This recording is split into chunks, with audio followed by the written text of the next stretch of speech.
To a story of being in the right place at the right time. 7 Action News reporter Kimberly Craig and a friend were on their way to help a man who has been down on his luck. But on the way, they ran into an emergency that had them jumping into action. Check it out. It's a heartbreaking sight. This dog is close to dying. His name is Bosco, and Sunday afternoon was his lucky day. We spotted him on the ground with his owner standing nearby here on Outer Drive near Warren. We thought he had been hit by a car. Oh, laid down there and didn't want to get up.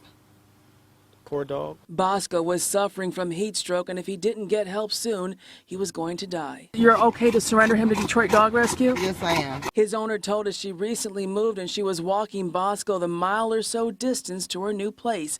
It was hot and he's been in the heat for days because she says he's an outside dog and his life was at the end of this chain. That is heat stroke. It's very scary. The dog is excessively panting, can't cool himself down, seems to be in distress, and then they'll actually get anxiety because they can't breathe, and that, multiplies it, makes it even worse. And I hope everything's going to be all right. A neighbor helped us pour cool water on Bosco, and I stayed in the back seat with him as my friend drove, rushing Bosco to the emergency care he needed to survive. Detroit Dog Rescue, also known as DDR, had the staff at Oakland Veterinary Referral Services ready with a stretcher for Bosco because he couldn't even stand up.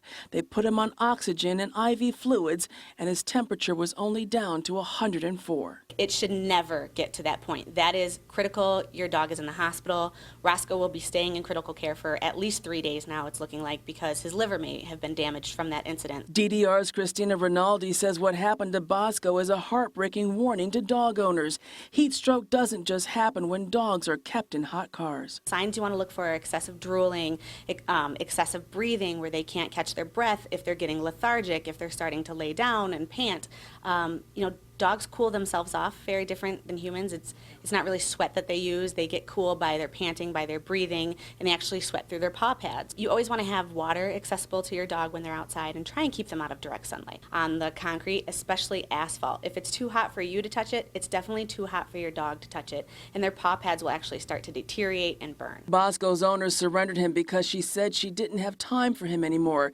DDR renamed him Roscoe, a new name for his new life in their care, and eventually a new home where he will get the love and attention he deserves. This is the first time Roscoe's ever been inside of a building or a house, and sadly, it's an emergency room. And that's what happens when you leave your dogs outside. Kimberly Craig, 7 Action News.